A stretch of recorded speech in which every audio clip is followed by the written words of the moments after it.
Shalom and welcome back to Sister for Sister Storytime with your fave sister ChayaFyah. Still reading the book, The Secret Teachings of All Ages by Manly P. Hall, which is located in the description box, the link if you'd like to purchase it. Don't forget to like, share, and subscribe. The current chapter we're on is Alchemy and its Exponents.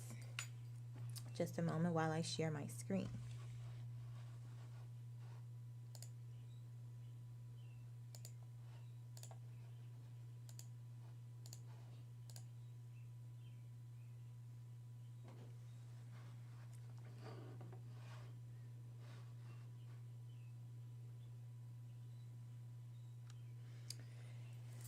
Alchemy and its Exponents. Is the transmutation of base metals into gold possible?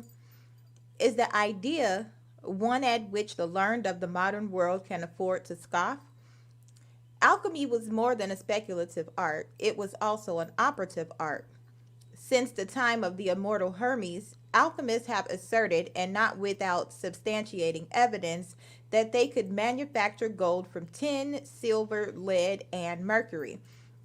That the galaxy of brilliant philosophic and scientific minds who, over a period of 2,000 years, affirmed the actuality of metallic transmutation and multiplication, could be completely sane and rational on all other problems of philosophy and science, yet hopelessly mistaken on this one point, is untenable. Nor is it reasonable that the hundreds declaring to have seen and performed transmutations of metals could all have been dupes, imbeciles, or liars. Those assuming that all alchemists were of unsound mentality would be forced to put in this category nearly all the philosophers and scientists of the ancient and medieval worlds. Emperors, princes, priests, and common townsfolk have witnessed the apparent miracle of metallic metamorphosis. In the face of existing testimony, anyone is privileged to remain unconvinced, but the scoffer elects to ignore evidence worthy of respectful consideration. Many great alchemists and hermetic philosophers occupy an honored niche in the Hall of Fame, while their multitudinous critics remain obscure. To list all these sincere seekers after nature's great arcanum is impossible, but a few will suffice to acquaint the reader with the superior types of intellect who interested themselves in this abstruse subject. Among the more prominent names are those of Thomas Norton, Isaac of Holland, Basil Valentine, the supposed discoverer of antimony, Jean de Meung, Roger Bacon, Albertus Magnus, Corsetinus Gerber, the Arabian who brought the knowledge of alchemy to Europe through his writings, Paracelsus, Nicholas Flarnmel, John Frederick Helvetius, Raymond Lully, Alexander Sethin, Michael Sendivigius, Count Bernard of Treviso, Sir George Ripley, Picus D. Mirandola, John D. Henry Conrath, Michael Meyer, Thomas Vaughan, J.B. Von Helmont, John Hayden, Lascaris, Thomas Charnock, Cineas, Bishop of Ptolemais, Moreau, the Comte de Gagliostro, and the Comte de Saint Germain. There are legends to the effect that King Solomon and Pythagoras were alchemists, and that the former manufactured by alchemical means the gold used in his temple. Albert Pike takes sides with the alchemical philosophers by declaring that the gold of the Hermeticists was a reality. He says the Hermetic science, like all the real sciences, is mathematically demonstrable. Its results, even material, are as rigorous as that of a correct equation. The Hermetic gold is not only a true dogma, a light without shadow, a true without alloy or falsehood, it is also a material gold, real, pure, the most precious that can be found in the mines of the earth. So much for the Masonic angle. Albertus Magnus. Albert de Groot was born about 1206 and died at the age of 74. It has been said of him that he was Magnus in Magia, Major in Philosophia, Maximus in Theologia. He was a member of the Dominican order and the mentor of St. Thomas Aquinas in alchemy and philosophy. Among other positions of dignity occupied by Albertus Magnus was that of Bishop of Regensburg. He was beatified in 1622.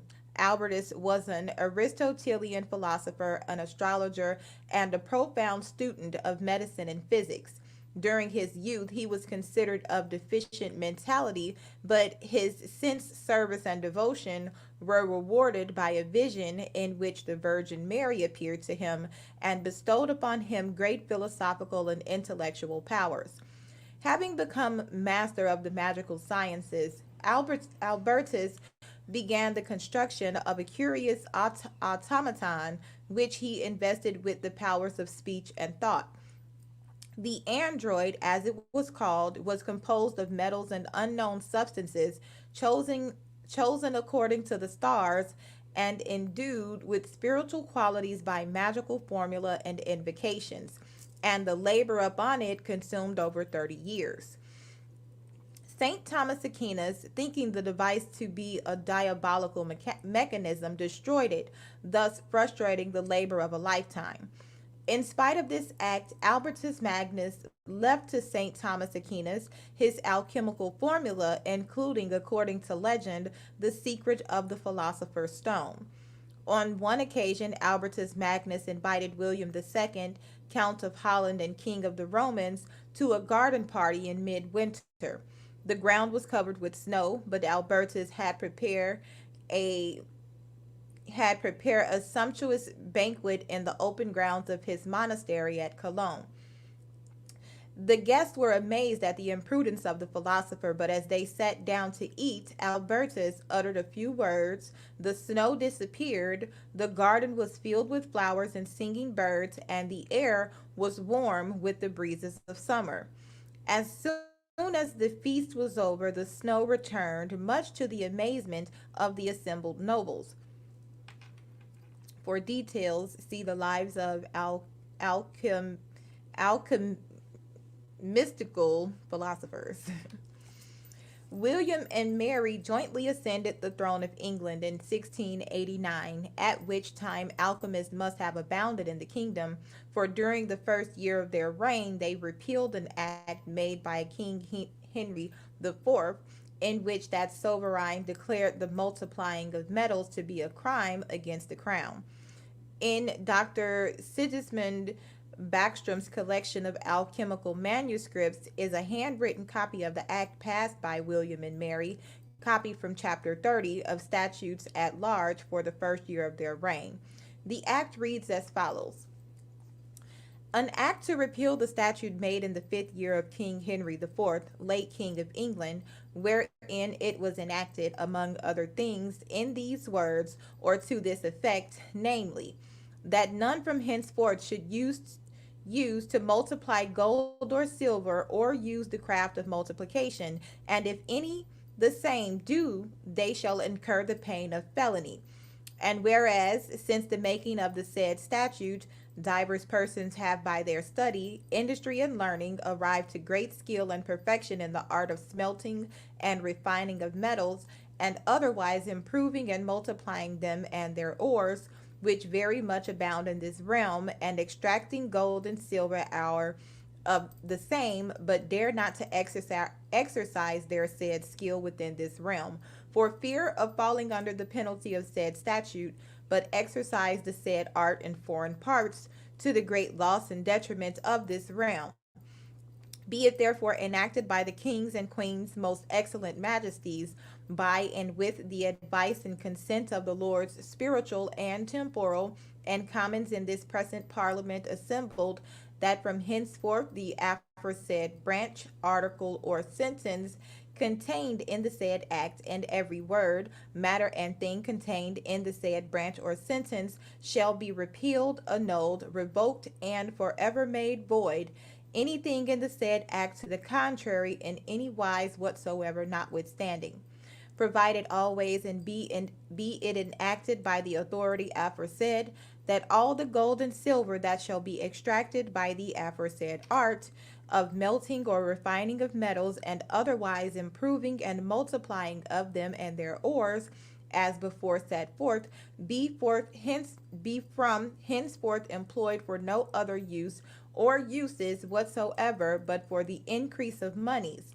and that the place hereby appointed for the disposal thereof shall be their Majesties' Mint within the Tower of London, at which place they are to receive the full and true value of their gold and silver, so procured from time to time, according to the assay and fineness thereof, and so for any greater or less weight, and that none of that metal of gold and silver so refined and procured be permitted to be used or disposed of in any other place or places within their Majesties' dominions.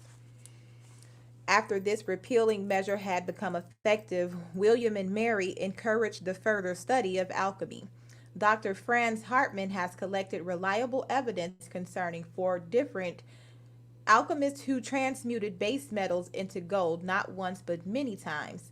One of these accounts concerns a monk of the order of St. Augustine named Wenzel Seeler, who discovered a small amount of mysterious red powder in his convent. In the presence of Emperor Leopold I, King of Germany, Hungary, and Bohemia, he transmuted quantities of tin into gold. Among other things which he dipped into his mysterious essence was a large silver medal. That part of the metal which came in contact with the gold producing substance was transmuted into the purest quality of the more precious metal. The rest remained silver. With regard to this metal, Dr. Hartmann writes, the most indisputable proof, if appearances can prove anything, of the possibility of transmuting base metals into gold may be seen by everyone who visits Vienna, it being a metal preserved in the imperial treasury chamber, and it is stated that this metal, consisting originally of silver, has been partly transformed into gold by alchemical means, by the same Wenzel Seiler who was afterwards made a knight by the Emperor Leopold I, and given the title Wenzelis Ritter von Rheinberg in the pronos of the Temple of Wisdom. Space limitations preclude a lengthy discussion of the alchemists. A brief sketch of the lives of four should serve to show the general principles on which they worked, the method by which they obtained their knowledge, and the use which they made of it. These four were grand masters of this secret science, and the stories of their wanderings and strivings, as recorded by their own pens and by contemporaneous disciples of the Hermetic art, are as fascinating as any romance of fiction. Paracelsus of Hohenheim. The most famous of alchemical and hermetic philosophers was Philippus Aurelius Theophrastus Bombastus von Hohenheim. This man, who called himself Paracelsus, declared that someday all the doctors of Europe would turn from their other schools and, following him, revere him above every other physician. The accepted date of the birth of Paracelsus is December 17th, 1493. He was an only child. Both his father and mother were interested in medicine and chemistry. His father was a physician and his mother the superintendent of a hospital. While still a youth, Paracelsus became greatly interested in the writings of Isaac of Holland and determined to reform the medical science of his day. When 20 years old, he began a series of travels which continued for about 12 years. He visited many European countries, including Russia. It is possible that he penetrated into Asia. It was in Constantinople that the great secret of the Hermetic arts was bestowed upon him by Arabian adepts. His knowledge of the nature spirits and the inhabitants of the invisible worlds he probably secured from the Brahmins of India with whom he came in contact either directly or through their disciples. He became an army physician, and his understanding and skill brought him great success. Upon his return to Germany, he began his long dreamed of reformation of the medical arts and sciences. He was opposed on every hand and criticized unmercifully. His violent temper and tremendously strong personality undoubtedly precipitated many storms upon his head, which might have been avoided had he been of a less caustic disposition. He flayed the apothecaries, asserting that they did not use the proper ingredients in their prescriptions and did not consider the needs of their patients, desiring only to collect exorbitant fees for their concoctions. The remarkable cures which Paracelsus effected only made his enemies hate him more bitterly, for they could not duplicate the apparent miracles which he wrought. He not only treated the more common diseases of his day, but is said to have actually cured leprosy, cholera, and cancer. His friends claimed for him that he all but raised the dead.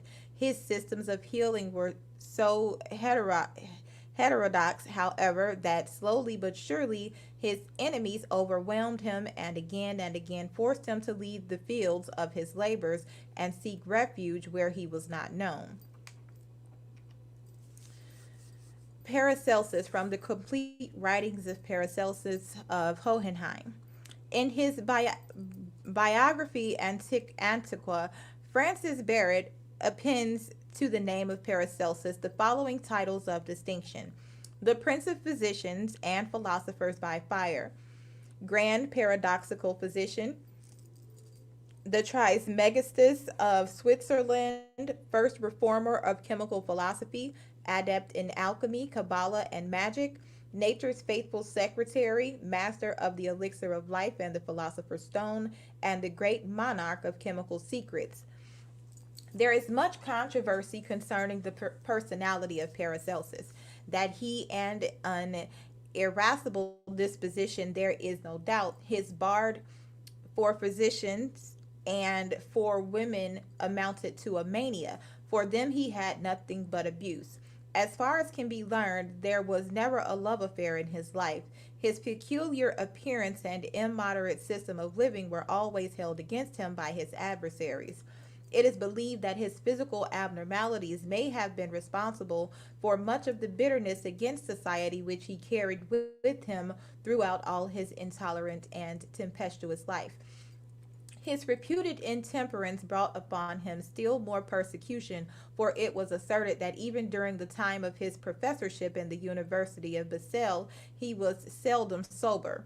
Such an accusation is difficult to understand in view of the marvelous mental clarity for which he was noted at all times. The vast amount of writing which he accomplished, the Strasbourg edition of his collected works, is in three large volumes, each containing several hundred pages, is a monumental contradiction of the tales regarding his excessive use of alcoholics. No doubt many of the vices of which he is accused were sheer inventions by his enemies, who, not satisfied with hiring assassins to murder him, sought to besmirch his memory after they had revengefully ended his life. The manner in which Paracelsus met his death is uncertain, but the most credible account is that he died as the indirect result of a scuffle with a number of assassins who had been hired by some of his professional enemies to make away with the one who had exposed their chicanery. Few manuscripts are extant in the handwriting of Paracelsus, for he dictated the majority of his works to his disciples, who wrote them down. Professor John Maxim Stillman of Stanford University pays the following tribute to his memory. Whatever be the final judgment as to the relative importance of Paracelsus in the upbuilding of medical science and practice, it must be recognized that he entered upon his career at Basel with the zeal and the self assurance of one who believed himself inspired with a great truth and destined to effect a great advance in the science and practice of medicine. By nature, he was a keen and open minded observer of whatever came under his observation, though probably also not a very critical analyst of the observed phenomena. He was evidently an unusually self reliant and independent thinker, though the degree of originality in his thought may be a matter of legitimate differences of opinion. Certainly, once having, from whatever combination of influences, made up his mind to reject the sacredness of the authority of Aristotle, Galen, and Avicenna, and having found what to his mind was a satisfactory substitute for the ancient dogmas in his own modification of the Neoplatonic philosophy, he did not hesitate to burn his ships behind him. Having cut loose from the dominant Galenism of his time, he determined to preach and teach that the basis of the medical science of the future should be the study of nature, observation of the patient, experiment and experience, and not the infallible dogmas of authors long dead. Doubtless in the pride and self confidence of his youthful enthusiasm, he did not rightly estimate the tremendous force of conservatism against which he directed his assaults. If so, his experience in Basel surely undeceived him. From that time on, he was to be a wanderer again, sometimes in great poverty, sometimes in moderate comfort, but manifestly disillusioned as to the immediate success of his campaign, though never in doubt as to its ultimate success. For to his mind, his new theories and practice of medicine were at one with the forces of nature, which were the expression of God's will, and eventually they must prevail. This strange man, his nature a mass of contradictions, his stupendous genius shining like a star through the philosophic and scientific darkness of medieval Europe, struggling against the jealousy of his colleagues as well as against the irascibility of his own nature, fought for the good of the many against the domination of the few. He was the first man to write scientific books in the language of the common people so that all could read them. Even in death, Paracelsus found no rest. Again and again, his bones were dug up and re entered in another place.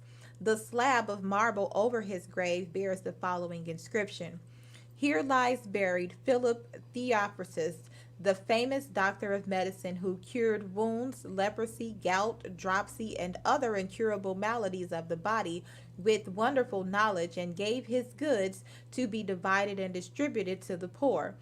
In the year 1541, on the 24th day of September, he exchanged life for death, to the living peace, to the sepulchre eternal rest.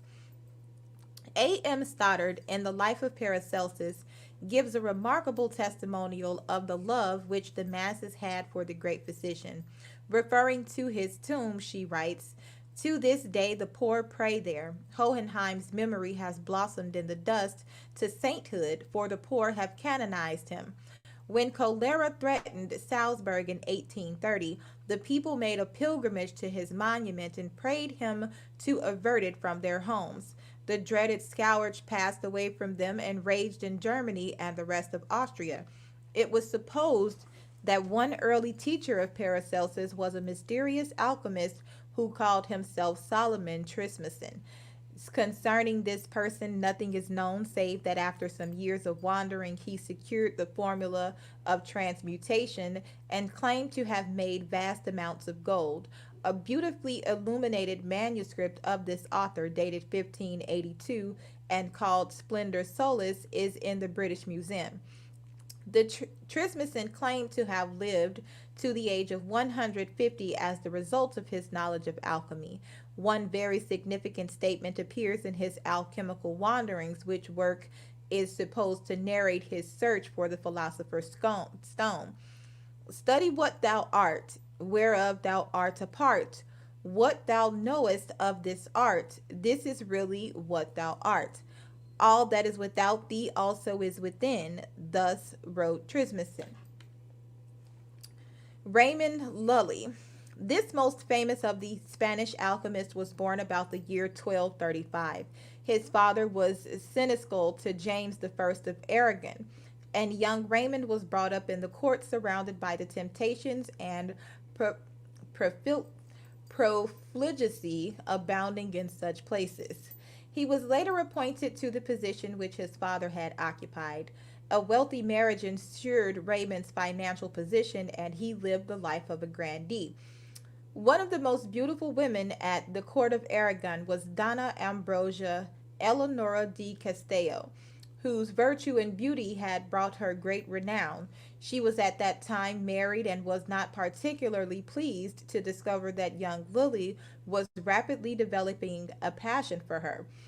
Wherever she went, Raymond followed, and at last, over a trivial incident, he wrote some very amorous verses to her, which produced an effect quite different from what he had expected. He received a message inviting him to visit the lady. He responded with alacrity. She told him that it was only fair that he should behold more of the beauty concerning which he wrote such appealing poems, and, drawing aside parts of her garments, disclosed that one side of her body was nearly eaten away by cancer. Raymond never recovered from the shock. It turned the entire course of his life. He renounced the frivolities of the court and became a recluse. Sometimes afterwards, while doing penance for his worldly sins, a vision appeared to him in which Christ told him to follow in the direction in which he should lead. Later, the vision was repeated. Hesitating no longer, Raymond divided his property among his family and retired to a hut on the side of a hill, where he devoted himself to the study of Arabic, that he might go forth and convert the infidels. After 6 years in this retreat, he set out with a Mohammedan servant who, when he learned that Raymond was about to attack the faith of his people, buried his knife in his master's back. Raymond refused to allow his would be assassin to be executed, but later the man strangled himself in prison. When Raymond regained his health, he became a teacher of the Arabic language to those who intended traveling in the Holy Land. It was while so engaged that he came in contact with Arnold of Villanova, who taught him the principles of alchemy. As a result of this training, Raymond learned the secret of the transmutation and multiplication of metals. His life of wandering continued, and during the course of it, he arrived at Tunis, where he began to debate with the Mohammedan teachers and nearly lost his life as the result of his fanatical attacks upon their religion. He was ordered to leave the country and never to return again upon pain of death. Notwithstanding their threats, he made a second visit to Tunis, but the inhabitants, instead of killing him, merely deported him to Italy. An unsigned article appearing in Household Words number 273, a magazine conducted by Charles Dickens, throws considerable light on Lully's alchemical ability. Whilst at Vienna, he, Lully, received flattering letters from Edward II, King of England, and from Robert Bruce, King of Scotland, entreating him to visit them. He had also, in the course of his travels, met with John Cramer, abbot of Westminster, with whom he formed a strong friendship, and it was more to please him than the king that Raymond consented to go to England. A tract by John Cramer appears in the Hermetic Museum, but there is no record in the Annals of Westminster of anyone by that name. Cramer had an intense desire to learn the last great secret of alchemy, to make the powder of transmutation, and Raymond, with all his friendship, had never disclosed it. Cramer, however, set to work very cunningly. He was not long in discovering the object that was nearest to Raymond's heart, the conversion of the infidels. He told the king wonderful stories of the gold Lully had the art to make, and he worked upon Raymond by the hope that King Edward would be easily induced to raise a crusade against the Mohammedans if he had the means. Title page of Alchemical Tract attributed to John Cramer. John Cramer, the mythical abbot of Westminster, is an interesting personality in the alchemical imbroglio of the 14th century. As it is not reasonably certain that M. Abbot by such a name ever occupied the See of Westminster, the question naturally arises: who was the person concealing his identity under the pseudonym of John Cramer? Fictitious characters such as John Cramer illustrate two important practices of medieval alchemists. One, many persons of high political or religious rank were secretly engaged in hermetic chemical research, but fearing persecution and ridicule, published their findings under various pseudonyms.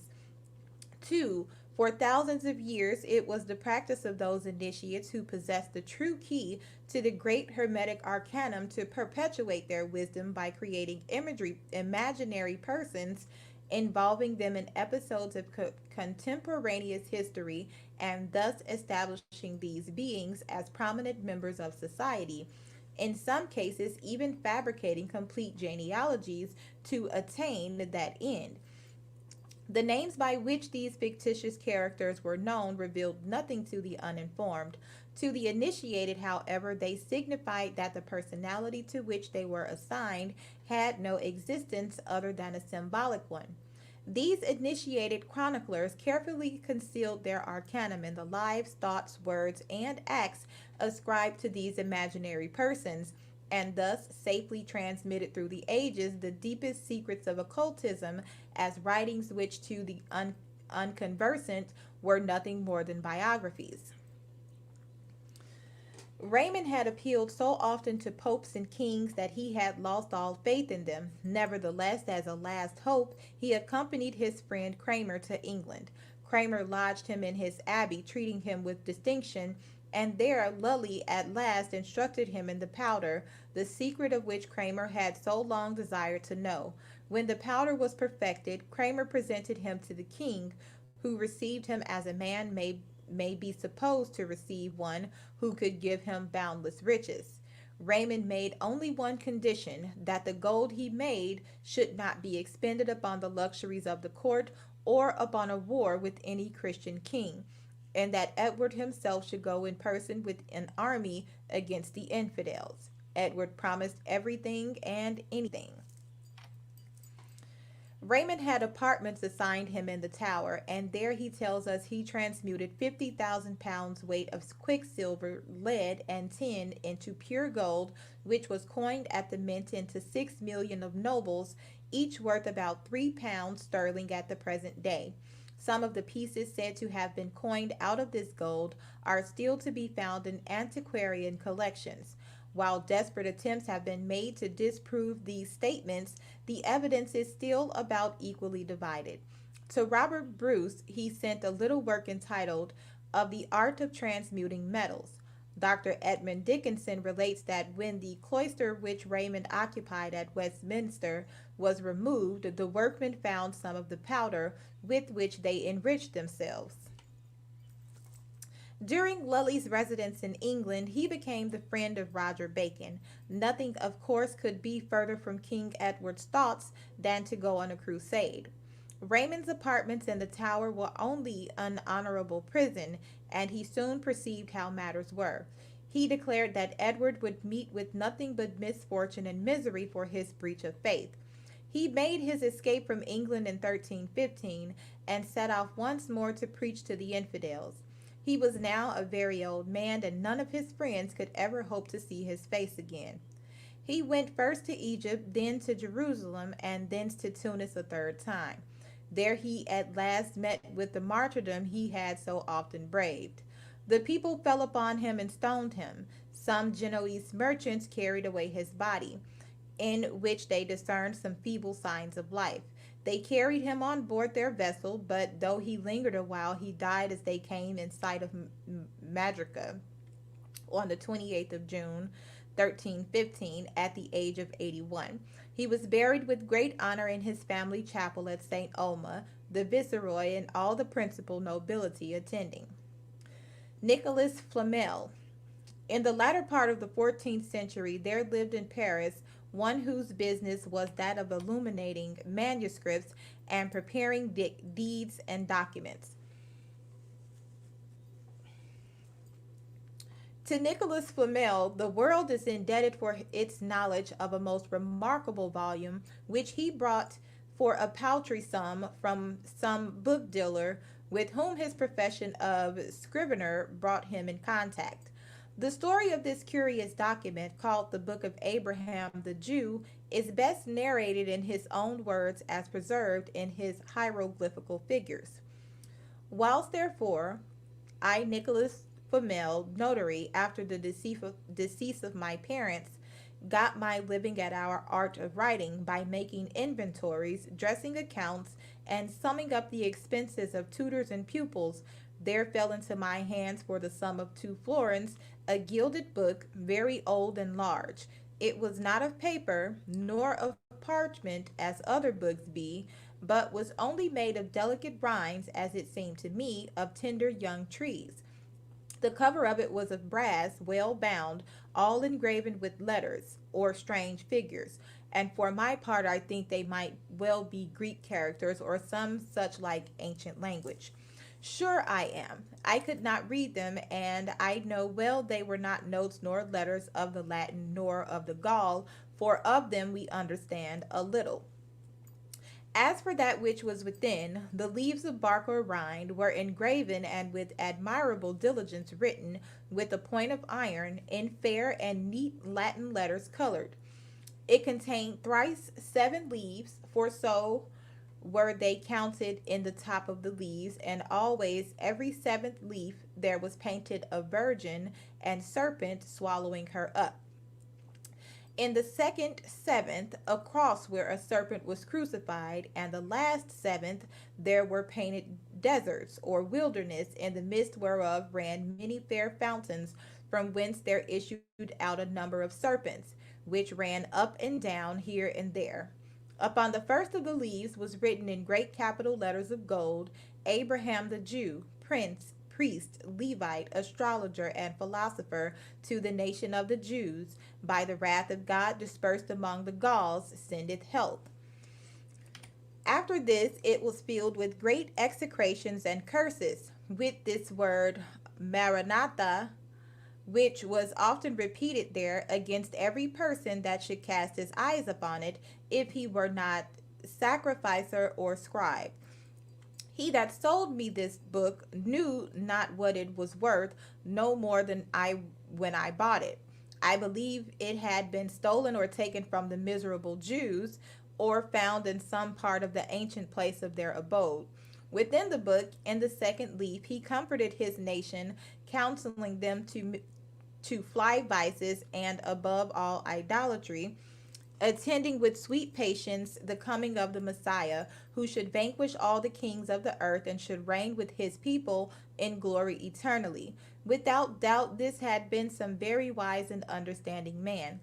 In the third leaf, and in all the other writings that followed, to help his captive nation to pay their tributes unto the Roman emperors, and to do other things, which I will not speak of, he taught them in common words the transmutation of metals.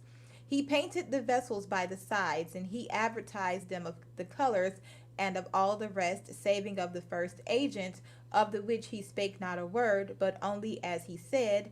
In the fourth and fifth leaves entire he painted, and figured it with very great cunning and workmanship. For although it was well and intelligibly figured and painted, yet no man could ever have been able to understand it without being well skilled in the Kabbalah, which goeth by tradition, and without having well studied their books.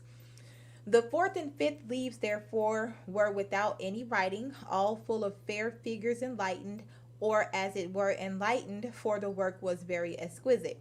First he painted a young man with wings at his ankles, having in his hand a Caducean rod, writhen about with 2 serpents, wherewith he struck upon a helmet which covered his head.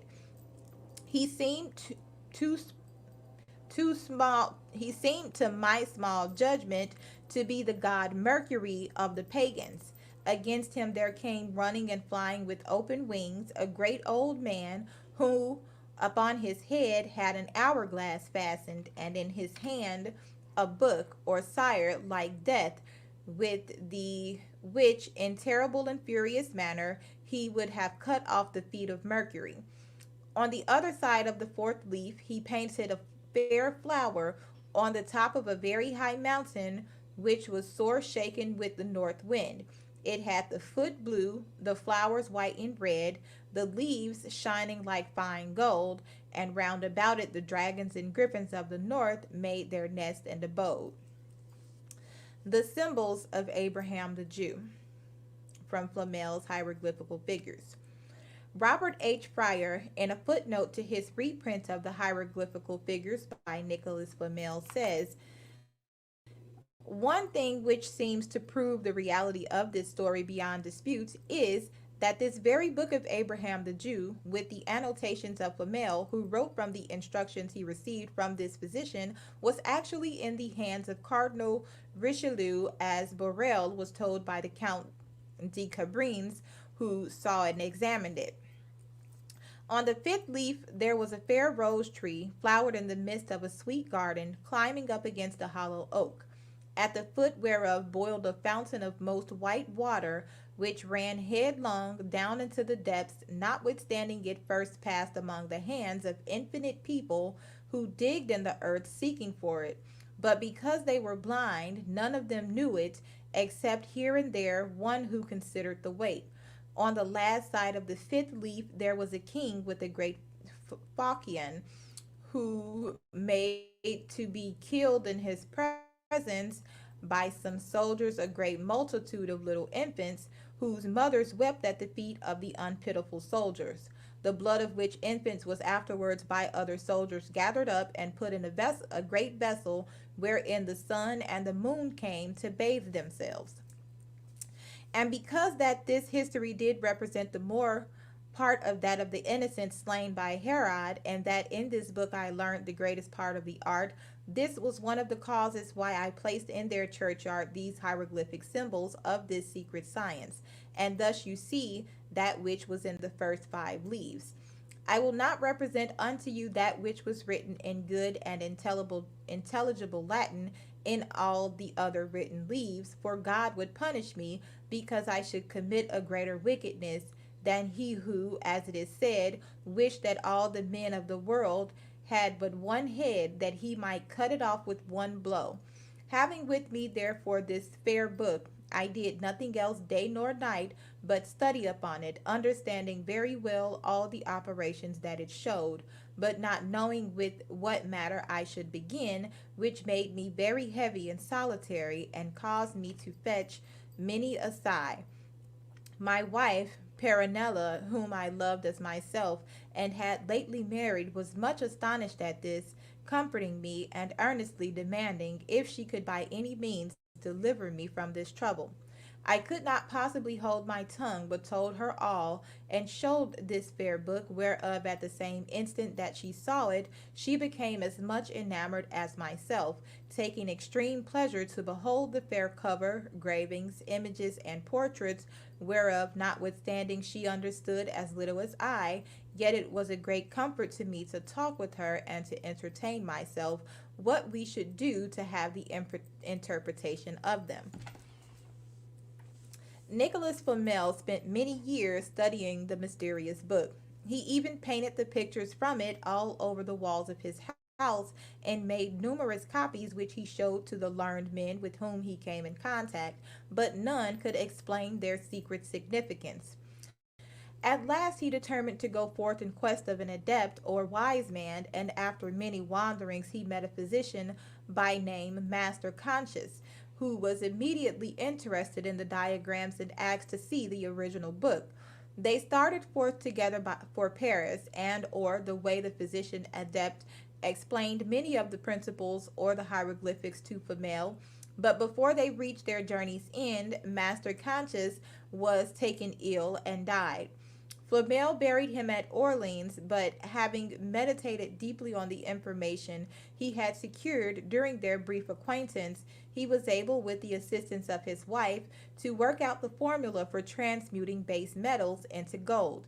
He performed the experiment several times with perfect success, and before his death caused a number of hieroglyphic figures to be painted upon an arch of St. Innocent's churchyard in Paris, wherein he concealed the entire formula as it had been revealed to him from the book of Abraham the Jew.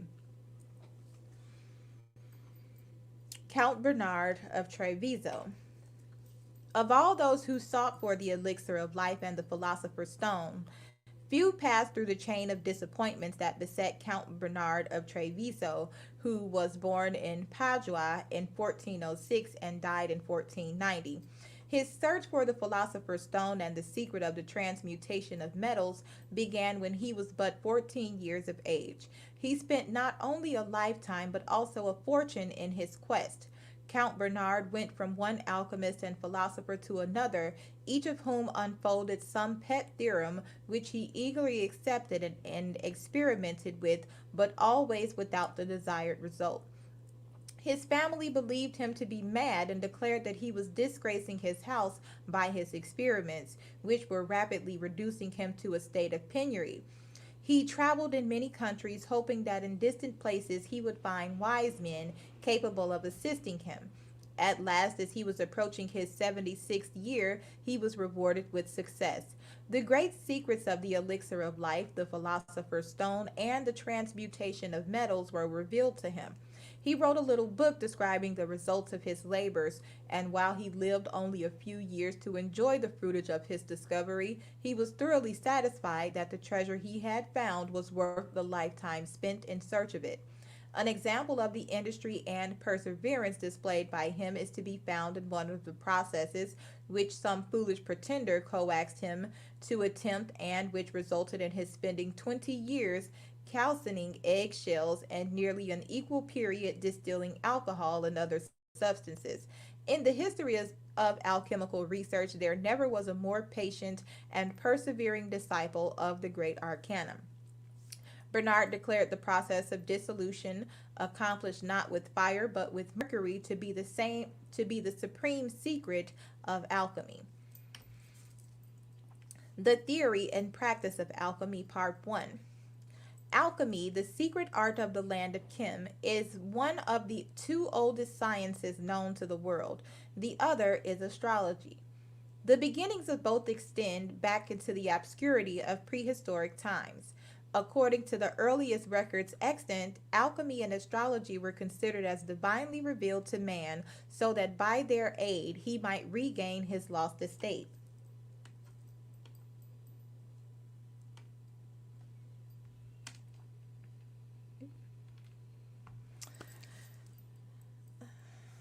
According to old legends preserved by the rabbins, the angel at the gate of Eden instructed Adam in the mysteries of Kabbalah and of alchemy, promising that when the human race had thoroughly mastered the secret wisdom concealed within these inspired arts, the curse of the forbidden fruit would be removed and man might again enter into the garden of the Lord. As man took upon himself coats of skins, physical bodies, at the time of his fall, so these sacred sciences were brought by him into the lower worlds, incarnated in dense vehicles through which their spiritual transcendental natures could no longer manifest themselves. Therefore, they were considered as being dead or lost. The earthly body of alchemy is chemistry, for chemists do not realize that half of the book of Torah is forever concealed behind the veil of Isis. See the tarot. And that so long as they study only material elements, that can at best discover the half of the mystery. Astrology has crystallized into astronomy, whose votaries ridicule the dreams of ancient seers and sages, deriding their symbols as meaningless products of superstition. Nevertheless, the intelligentsia of the modern world can never pass behind the veil which divides the seen from the unseen, except in the way appointed, the mysteries. What is life? What is intelligence? What is force? These are the problems to the solution of which the ancients consecrated their temples of learning. Who shall say that they did not answer those questions? Who would recognize the answers if given? Is it possible that under the symbols of alchemy and astrology lies concealed a wisdom so abstruse that the mind of this race is not qualified to conceive its principles? The Chaldeans, Phoenicians, and Babylonians were familiar with the principles of alchemy, as were many early Oriental races. It was practiced in Greece and Rome, was the master science of the Egyptians. Chem was an ancient name for the land of Egypt, and both the words alchemy and chemistry are a perpetual reminder of the priority of Egypt's scientific knowledge. According to the fragmentary writings of those early peoples, alchemy was to them no speculative art. They implicitly believed in the multiplication of metals, and in the face of their reiterations, both the scholar and the materialist should be more kindly in their consideration of alchemical theorems. Evolutionists trace the unfoldment of the arts and sciences up through the growing intelligence of the prehistoric man, while others, of a transcendental point of view, like to consider them as being direct revelations from God. Many interesting solutions to the riddle of alchemy's origin have been advanced. One is that alchemy was revealed to man by the mysterious Egyptian demigod Hermes Trismegistus. This sublime figure, looming through the mist of time and bearing in his hand the immortal emerald, is credited by the Egyptians as being the author of all the arts and sciences. In honor of him, all scientific knowledge was gathered under the general title of the Hermetic arts. When the body of Hermes was entered in the valley of Hebron, the divine emerald was buried with it. Many centuries after the emerald was discovered, according to one version, by an Arabian initiate, according to another, by Alexander the Great, king of Macedon. By means of the power of this emerald, upon which were the mysterious inscriptions of the thrice great Hermes, 13 sentences in all, Alexander conquered all then known world. Not having conquered himself, however, he ultimately failed. Regardless of his glory and power, the prophecies of the talking trees were fulfilled, and Alexander was cut down in the midst of his triumph. There are persistent rumors to the effect that Alexander was an initiate of high order who failed because of his inability to withstand the temptations of power. E.Y. Keneally, quoting from the Cosmodromium of Dr. Goblin Prasanna, describes the incident of Alexander and the talking trees, into the presence of which the king of Macedon is said to have been brought while on his campaign in India. And now Alexander marched into other quarters equally dangerous, at one time over the tops of mountains, at another through dark valleys, in which his army was attacked by serpents and wild beasts, until after 300 days he came into a most pleasant mountain, on whose sides hung chains or ropes of gold. This mountain had 2,050 steps of purest sapphire, by which one could ascend to the summit, and near this Alexander encamped.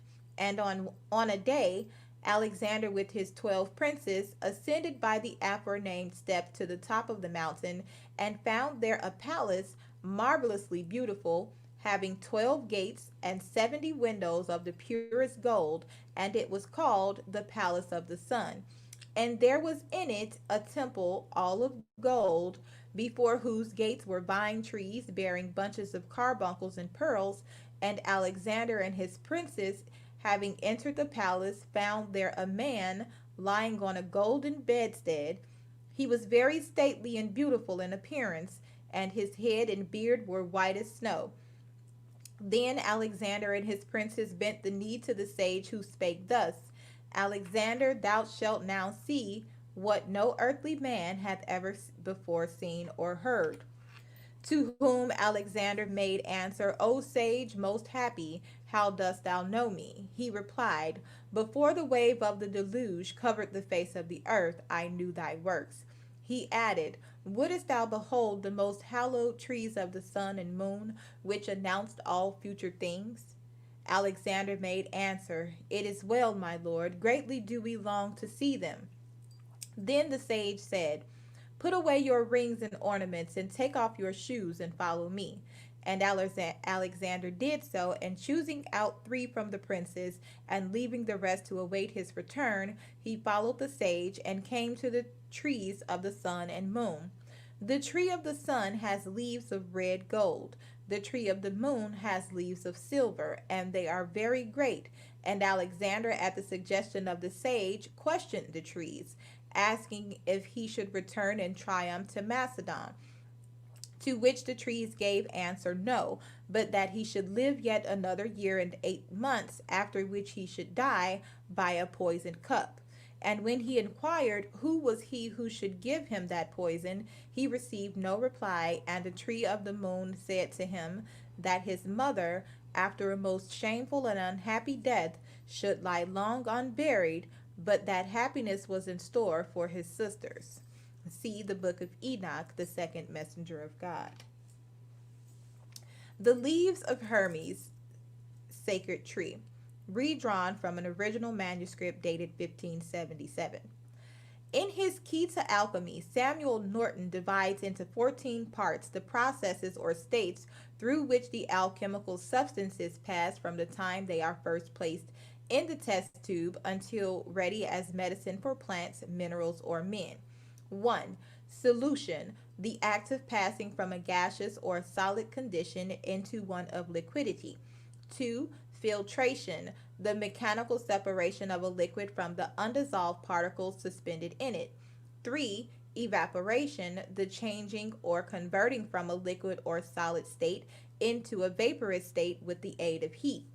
4. Distillation, an operation by which a volatile liquid may be separated from substances which it holds in solution. 5. Separation, the operation of disuniting or decomposing substances. 6. Rectification, the process of refining or purifying any substance by repeated distillation. 7. Calcination, the conversion into a powder or calx by the action of heat, expulsion of the volatile substance from a matter. 8. Commixtion, the blending of different ingredients into new compounds or mass. 9.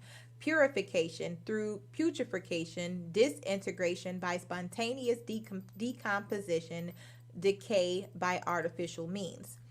10. Inhibition, the process of holding back or restraining.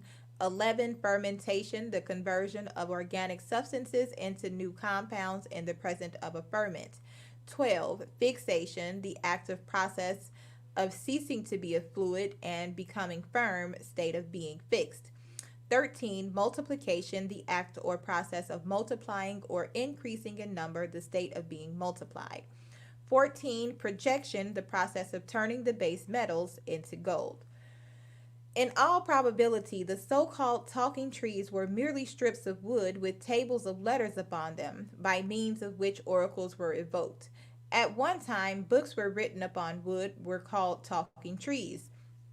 The difficulty in deciding the origin of alchemy is directly due to ignoring the lost continent of Atlantis.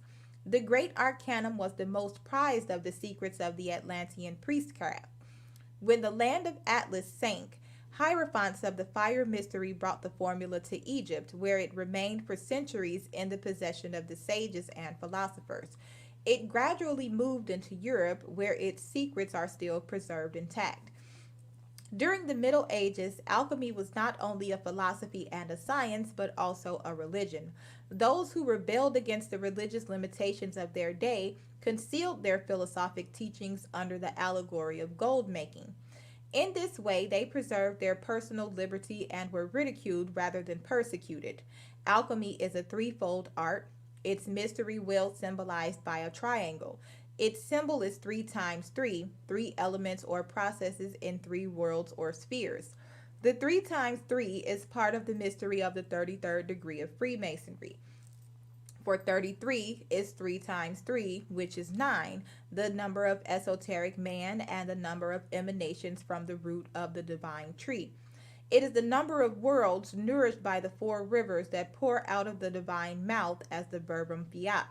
Beneath the so called symbolism of alchemy is concealed a magnificent concept, for this ridiculed and despised craft still preserves intact the triple key to the gates of eternal life. Realizing, therefore, that alchemy is a mystery in 3 worlds, the divine, the human, and the elemental, it can easily be appreciated why the sages and philosophers created and evolved an intricate allegory to conceal their wisdom. Alchemy is the science of multiplication and is based upon the natural phenomenon of growth. Nothing from nothing comes is an extremely ancient adage. Alchemy is not the process of making something from nothing, it is the process of increasing and improving that which already exists. If a philosopher were to state that a living man could be made from a stone, the unenlightened would probably exclaim, "Impossible." Thus would they reveal their ignorance, for to the wise it is known that in every stone is the seed of man. A philosopher might declare that a universe could be made out of a man, but the foolish would regard this as an impossibility, not realizing that a man is a seed from which a universe may be brought forth. God is the within and the without of all things. The Supreme One manifests himself throughout growth, which is an urge from within outward, a struggle for expression and manifestation. There is no greater miracle in the growing and multiplication of gold by the alchemist than in a tiny mustard seed producing a bush many thousands of times the size of the seed. If a mustard seed produces 100,000 times its own size and weight when planted in an entirely different substance, the earth, why should not the seed of gold be multiplied 100,000 times by art when that seed is planted in its earth, the base metals, and nourished artificially by the secret process of alchemy? Alchemy teaches that God is in everything, that he is one universal spirit, manifesting through an infinity of forms. God, therefore, is the spiritual seed planted in the dark earth, the material universe. By arc, it is possible so to grow and expand this seed that the entire universe of substance is tinctured thereby and becomes like unto the seed, pure gold. In the spiritual nature of man, this is termed regeneration. In the material body of the elements, it is called transmutation. As it is in the spiritual and material universes, so it is in the intellectual world. Wisdom cannot be imparted to an idiot because the seed of wisdom is not within him, but wisdom may be imparted to an ignorant person, however ignorant he may be, because the seed of wisdom exists in him and can be developed by art and culture. Hence, a philosopher is only as an ignorant man within whose nature a projection has taken place. Through art, the process of learning, the whole mass of base metals, the mental body of ignorance, was transmuted into pure gold, wisdom, for it was tinctured with understanding. If then, through faith and proximity to God, the consciousness of man may be transmuted from base animal desires, represented by the masses of the planetary metals, into a pure, golden, and godly consciousness, illumined and redeemed, and the manifesting God within, that one increased from a tiny spark to a great and glorious being. If also the base metals of mental ignorance can, through proper endeavor and training, be transmuted into transcendent genius and wisdom, why is the process in two worlds or spheres of application not equally true in the third? If both the spiritual and mental elements of the universe can be multiplied in their expression, then by the law of analogy, the material elements of the universe can also be multiplied if the necessary process can be ascertained. That which is true in the superior is true in the inferior. If alchemy be a great spiritual fact, then it is also a great material fact. If it can take place in the universe, it can take place in man. If it can take place in man, it can take place in the plants and minerals. If one thing in the universe grows, then everything in the universe grows. If one thing can be multiplied, then all things can be multiplied. For the superior agrees with the inferior, and the inferior agrees with the superior. But as the way for the redemption of the soul is concealed by the mysteries, so the secrets for the redemption of the metals are also concealed, that they may not fall into the hands of the profane, and thereby become perverted. If any would grow metals, he must first learn the secrets of the metals. He must realize that all metals, like all stones, plants, animals, and universes, grow from seeds, and that these seeds are already in the body of substance, the womb of the world virgin. For the seed of man is in the universe before he is born or grows, and as the seed of the plant exists for all time, though the plant live but a part of that time, so the seeds of spiritual gold and material gold are ever present in all things. The metals go throughout years, grow throughout the ages, because life is imparted to them from the sun. They grow imperceptibly in form like tiny shrubs, for everything grows in some way. Only the methods of growth differ according to kind and magnitude. One of the great axioms is within everything is the seed of everything, although by the simple processes of nature it may remain latent for many centuries, or its growth may be exceedingly low. Therefore, every grain of sand contains not only the seed of the precious metals, as well as the seed of the priceless gems, but also the seeds of sun, moon, and stars. As within the nature of man is reflected the entire universe in miniature, so in each grain of sand, each drop of water, each tiny particle of cosmic dust are concealed all the parts and elements of cosmos in the form of tiny seed germs, so minute that even the most powerful microscope cannot detect them.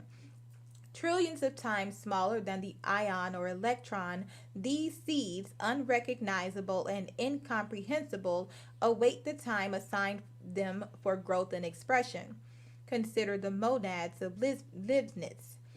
There are two methods whereby growth may be accomplished. The first is by nature, for nature is an alchemist forever achieving the apparently impossible. The second is by art, and through art is produced in a comparatively short time, that which requires nature almost endless periods to duplicate. The true philosopher, desiring to accomplish the magnum opus, patterns his conduct according to the laws of nature, recognizing that the art of alchemy is merely a method copied from nature, but with the aid of certain secret formula, greatly shortened by being correspondingly intensified. Nature, in order to achieve her miracles, must work through either extensiveness or intensiveness. The extensive processes of nature are such as are used in the transmutation of the pitch of black carbon into diamonds, requiring millions of years of natural hardening. The intensive process is art, which is ever the faithful servant of nature, as Dr. A.D. says, supplementing her every step and cooperating with her in all her ways. So, in this philosophical work, nature and art ought so lovingly to embrace each other, as that art may not require what nature denies, nor nature deny what may be perfected by art. For nature assenting, she demeans herself obediently to every artist, whilst by their industry she is helped, not hindered. Dr. A.D. and his chemical collections. By means of this art, the seed which is within the soul of a stone may be made to germinate so intensively that in a few moments a diamond is grown from the seed of itself. If the seed of the diamond were not in the marble, granite, and sand, a diamond could not be grown therefrom. But as the seed is within all these things, a diamond may be grown out of any other substance in the universe. In some substances, however, it is easier to perform this miracle because in them these germs have already been long fertilized and are thus more nearly prepared for the vivifying process of the art. Likewise, to teach the men wisdom is easier than to teach others, for some already have a foundation upon which to work, while in others the thinking faculties are entirely dormant. Alchemy, therefore, should be regarded as the art of increasing and bringing into perfect flower with the greatest possible expedition. Nature may accomplish her desired end, or, because of the destructiveness exercised by one element over another, she may not. But with the aid of the true art, nature always accomplishes her end. For this art is not subject either to the wastings of time or to the vandalism of elemental reactions. In his History of Chemistry, James Campbell Brown, late professor of chemistry in the University of Liverpool, sums up the ends which alchemists sought to achieve in the following paragraph. This, therefore, was the general aim of the alchemist, to carry out in the laboratory, as far as possible, the processes which nature carried out in the interior of the earth. 7 leading problems occupied their attention. 1. The preparation of a compound named elixir, magisterium medicine, or philosopher's stone, which possessed the property of transmutating the base metals into gold and silver, and of performing many other marvelous operations. 2. The creation of homunculi, or living beings, of which many wonderful but incredible tales are told. 3. The preparation of the alkahest, or universal solvent, which dissolved every substance which was immersed in it. 4. Palingenesis, or the restoration of a plant from its ashes. Had they succeeded in this, they would have hoped to be able to raise the dead. Professor Brown takes a great deal for granted. 5. The preparation of Spiritus Mundi, a mystic substance possessing many powers, the principle of which was its capacity of dissolving gold. 6. The extraction of the quintessence or active principle of all substances. 7. The preparation of aurum potabile, liquid gold, a sovereign remedy, because gold, being itself perfect, could produce perfection in the human frame. Alchemical symbolism. In alchemy, there are three symbolic substances: mercury, sulfur, and salt. To these was added a fourth mysterious life principle called azoth. Concerning the first three, Herr von Welling has written, there are three basic chemical substances which are called by the philosophers salt, sulfur, and mercury, but which are not to be confounded in any way with the crude salt, sulfur, and mercury taken from the earth or secured from the apothecary. Salt, sulfur, and mercury each has a triune nature, for each of these substances contains in reality also the other two substances, according to the secret arcanum of the wise. The body of salt is therefore threefold, namely salt, sulfur, and mercury. But in the body of salt, one of the three, salt, predominates. Mercury is likewise composed of salt, sulfur, and mercury, with the latter element predominating. Sulfur, similarly, is actually salt, sulfur, and mercury, with sulfur predominating. These 9 divisions, 3 times 3, plus azoth, the mysterious universal life force, equals 10, the sacred decad of Pythagoras. Concerning the nature of azoth, there is much controversy. Some view it as the invisible, eternal fire, others as electricity, still others as magnetism. Transcendentalism refer to it as the astral light. The universe is surrounded by the sphere of the stars. Beyond that sphere is the sphere of Shamayim, which is the divine fiery water, the first outflow of the Word of God, the flaming river pouring from the presence of the Eternal. Shamayim, the fiery androgynous water, divides. The first becomes the solar fire, and the water becomes the lunar water. Shamayim is the universal Mercury, sometimes called Azoth, the measureless spirit of life. The spiritual fiery original water, Shamayim, comes through Eden, in Hebrew, vapor, and pours itself into 4 main rivers, the elements. This is the river of living water, Azoth, the fiery mercurial essence that flows out from the throne of God and the Lamb. In this Eden, vaporous essence or mist is the spiritual earth, incomprehensible and intangible, or the dust, Aphar, out of which God formed Adam min Ha'adma, the spiritual body of man, which body must sometime become revealed. In another part of his writings, von Welling also says that there was no material universe until Lucifer, attempting to perform the cosmic alchemy, misused the Shamayim, or the divine fire. In order to reestablish the Shamayim which Lucifer had perverted, this universe was formed as a means of liberating it from the dark cloud within which it was locked by the failure of Lucifer's attempt to control it. These statements clearly emphasize the fact that the early philosophers recognized in the Bible a book of chemical and alchemical formula. It is essential that this point be kept in mind at all times. Woe to that seeker who accepts as literal the rambling allegories of the alchemists. Such a one can never enter the inner sanctuary of truth. Elias Ashmole, in his Theatrum Chemicum Britannicum, thus describes the methods employed by the alchemists to conceal their true doctrines. Their chiefest study was to wrap up their secrets in fables and spin out their fancies in veils and shadows, whose radii seems to extend every way, yet so that they meet in a common center and point onely at one thing.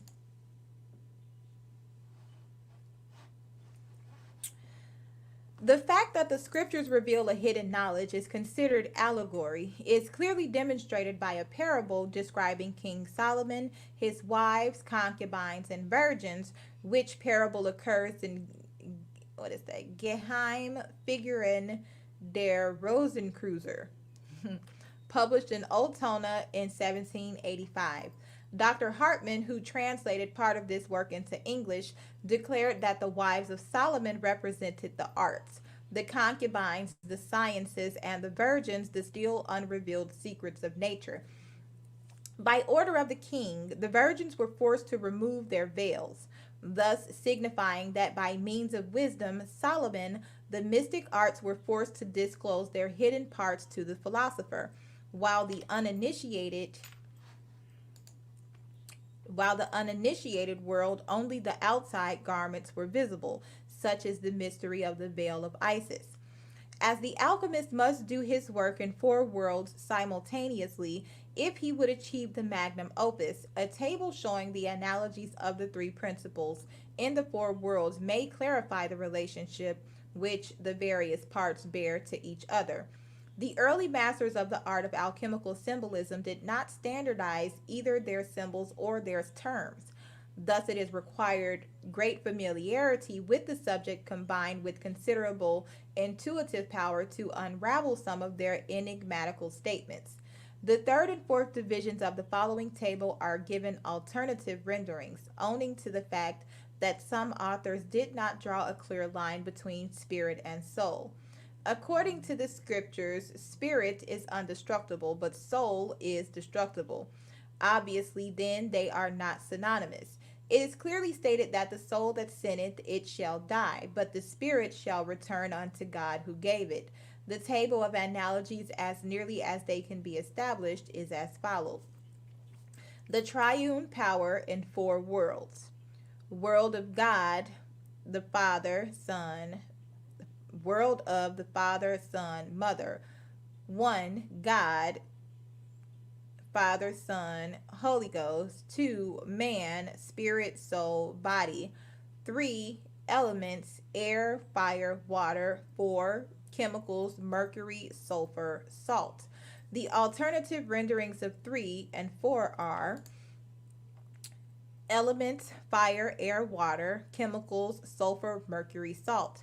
Paracelsus made a different arrangement, somewhat Aristotelian, in which the three phases of the triune God are omitted, combining only the elements of the second, third, and fourth worlds.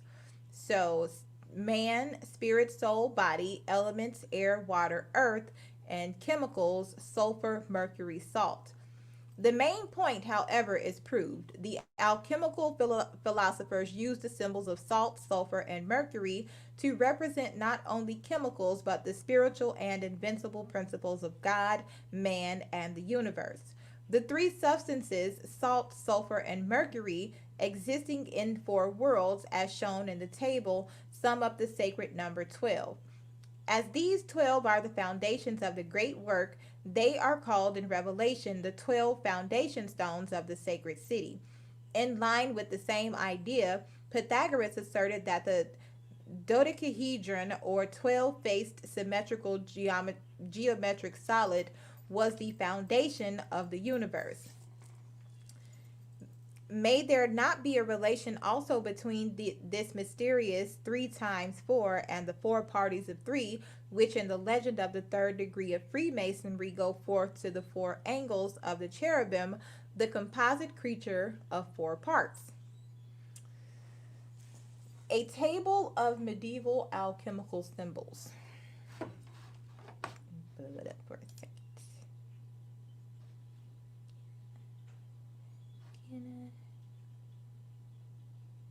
No. Okay. The table of medieval alchemical symbols. Hermeticists used the curious symbols shown in this rare table to represent various chemical elements and alchemical processes. The full meaning of these strange characters has never been revealed. The characters concerning effectually within their own forms the occult secrets regarding the spiritual nature of the metals and elements which they represent. In their allegories, the alchemists also wed human, animal, and plant emblems. sometimes weird composite figures such as the dragon, the winged serpent, the unicorn, and the phoenix. In almost every case, they symbolize gold as a king with a crown on his head and often with a scepter in his hand. Sometimes they depicted him with the ace of the solar disk surrounded by rays. Silver was personified as a woman who they called the queen. She wore no crown but often stood upon a lunar crescent, much after the fashion of the Madonna. Mercury was typified as a youth with wings, often with two heads, carrying serpents or sometimes the caduceus. Lead Lead they symbolized by an old man with a scythe in his hand, ironed by a soldier dressed in armor. To aqua fortis was given the curious name, the ostrich's stomach, and to the attainment of the Greek work they assigned the symbol of the phoenix sitting upon a nest of fire. The union of elements they symbolized by a marriage, the process of putrefaction by a skull, antimony by a dragon. The following table shows the angles to which the parties of three, salt, sulfur, and mercury, go in search of Shebrew. The four corners of creation, east, south, west, north. The fixed signs of the zodiac, Aquarius, Leo, Scorpio, Taurus. The parts of the cherubim, man, lion, eagle, bull. The four seasons, spring, summer, autumn, winter. The ages of man, childhood, youth, maturity, age. The stages of existence, birth, growth, maturity, decay.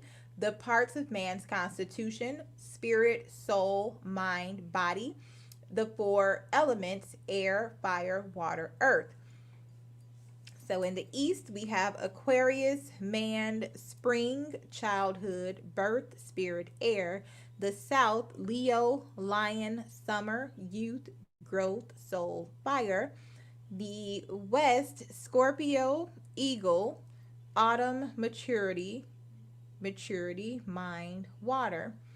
In the north, Taurus, bull, winter, age, decay, body, earth. One more table should prove of interest to Masonic scholars, one showing the relationship existing between the three substances, salt, sulfur, and mercury, and certain symbols with which Masons are familiar. This table also has an alternative rendering based on the interblending of philosophic principles, which are difficult, if not impossible, to separate into chronological order. The three lights, stellar fire, solar fire, lunar fire. 2. The three grand masters, Hiram, Solomon, Hiram of Tyre. 3. The geometric solids, sphere, pyramid, cube. 4. Alchemical substances, mercury, sulfur, salt. The alternative rendering of number 2 is the three grand masters, Solomon, Hiram of Tyre. In alchemy is found again the perpetuation of the universal mystery, for as surely as Jesus died upon the cross, Hiram or Shirem at the west gate of the temple, Orpheus on the banks of the river Hebrus, Krishna on the banks of the Ganges, and Osiris in the coffin prepared by Typhon. So in alchemy, unless the elements first die, the great work cannot be achieved. The stages of the alchemical processes can be traced in the lives and activities of nearly all the world's saviors and teachers, and also among the mythologies of several nations. It is said in the Bible that except a man be born again, he cannot see the kingdom of God. In alchemy, it is declared that without putrefaction, the great work cannot be accomplished. What is it that dies on the cross? Is buried in the tomb of the mysteries, and that dies also in the retort and becomes black with putrefaction. Also, what is it that does this same thing in the nature of man, that he may rise again phoenix-like from his own ashes? Caput mortuum. The solution in the alchemical retort, if digested a certain length of time, will turn into a red elixir, which is called the universal medicine. It resembles a fiery water and is luminous in the dark. During the process of digestion, It passes through many colors, which has given rise to its being called the peacock because of its iridescence during one of the periods of its digestion. If the augmentations of its powers be carried too far, the test tube containing the substance will explode and vanish as dust. This commonly occurs and is the greatest danger involved in the preparation of the medicine for men and metals. If developed too far, it will also seep through the glass where there is no physical container sufficiently strong to hold it. The reason for this is that it is no longer a substance but a divine essence partaking of the interpenetrative power of divinity. When it is properly developed, this universal solvent in liquid form will dissolve into itself all other metals. In this high state, the universal salt is a liquid fire. This salt, dissolved with the proper amount of any metal and run through the different stages of digestion and rotations of augmentations, will eventually become a medicine for the transmuting of inferior metals. The True Way of Nature by Hermes Trismegistus, given out by a genuine Freemason, ICH, describes the danger of over augmenting the universal salt. But this multiplication cannot be carried on ad infinitum, but it attains completeness in the ninth rotation. For when this tincture has been rotated 9 times, it cannot be exalted any further because it will not permit any further separation. For as soon as it perceives only the smallest degree of material fire, it goes instantly into a flux and passes through the glass like hot oil through paper. In classifying the process through which the chemical elements must pass before the hermetic medicine is produced, lack of uniformity in terminology is evidenced, for in the True Way of Nature, 7 stages are given, while in the Dictionnaire Mythohermetic, 12 are noted. These 12 are linked with the signs of the zodiac in a manner of worthy consideration. 1. Aries, calcination. 2. Taurus, congelation. 3. Gemini, fixation. 4. Cancer, dissolution. 5. Leo, digestion. Virgo, distillation. Libra, sublimation. Scorpio, separation. Sagittarius, incineration. Capricorn, fermentation. Aquarius, multiplication. Pisces, projection. This arrangement opens an interesting field of speculation which may be of great service if intelligently carried out. These 12 steps leading up to the accomplishment of the magnum opus are a reminder of the 12 degrees of the ancient Rosicrucian mysteries. To a certain degree, Rosicrucianism was chemistry theologized and alchemy philosophized. According to the mysteries, man was redeemed as the result of his passage in rotation through the 12 mansions of the heavens. The 12 processes by means of which the secret essence may be discovered remind the student forcibly of the 12 fellow craftsmen who are sent forth in search of the murdered builder of the universe, the Universal Mercury. According to Solomon Trismegistus, the stages through which matter passes in its journey towards perfection are divided into 22 parts, each of which is represented by an appropriate drawing. There is an important connection between the 22 emblems of Trismegistus, the 22 major cards of the tarot, and the 22 letters of the Hebrew alphabet. These mysterious tarot cards are themselves an alchemical formula, if properly interpreted. As if to substantiate the claims of the medieval philosophers that King Solomon was a master of alchemy, Dr. Franz Hartmann has noted that the much abused and misunderstood Song of Solomon is in reality an alchemical formula. The student of natural philosophy will immediately recognize the Dark Maid of Jerusalem not as a person, but as a material sacred to the sages. Dr. Hartmann writes, the Song of Solomon in the Old Testament is a description of the processes of alchemy. In this song, the subspectrum is described in Cant, the Lilium Artis, the preparation and purification, the fire in, the putrefaction in, sublimation and distillation in, coagulation and change of colors, fixation, multiplication, augmentation, and projection.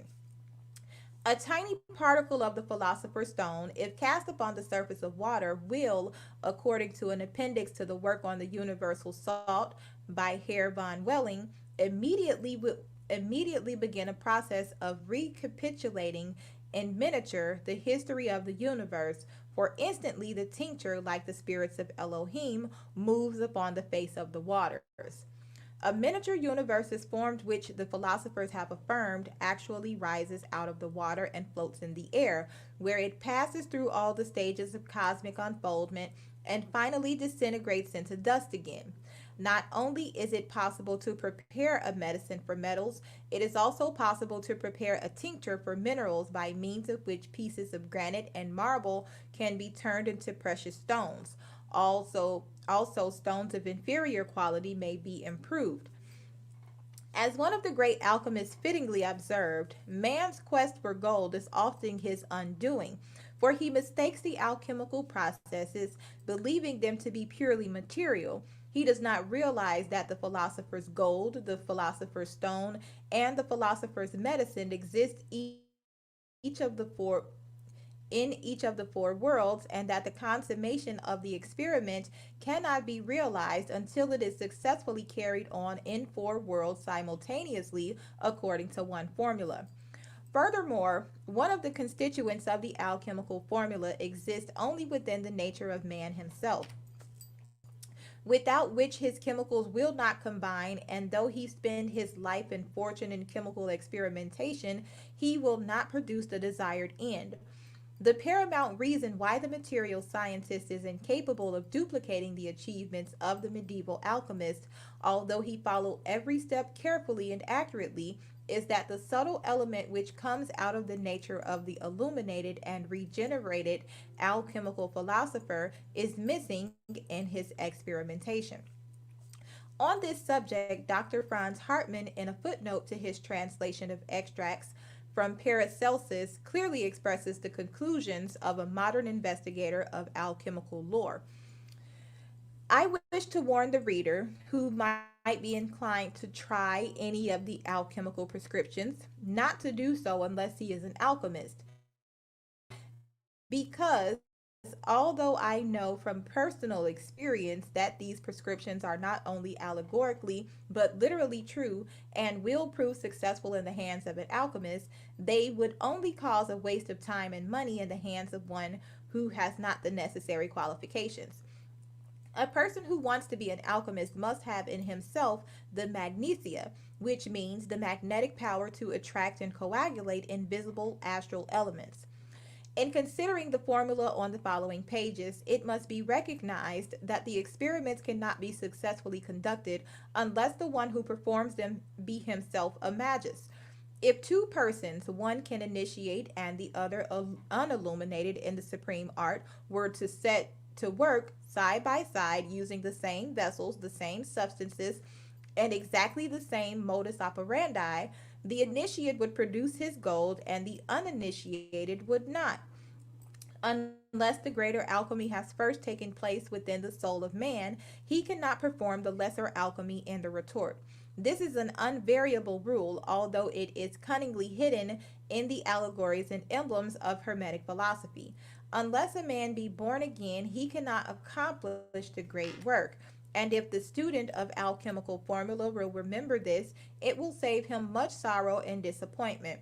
To speak of that part of the mystery which is concerned with the secret life principle within the actual nature of man is forbidden, for it is decreed by the masters of the art that each shall discover that for himself, and on this subject it is unlawful to speak at greater length. And there we will end this session. Stay tuned for part 2 of the theory and practice of alchemy. Thanks again for listening. Don't forget to like, share, and subscribe. Shalom.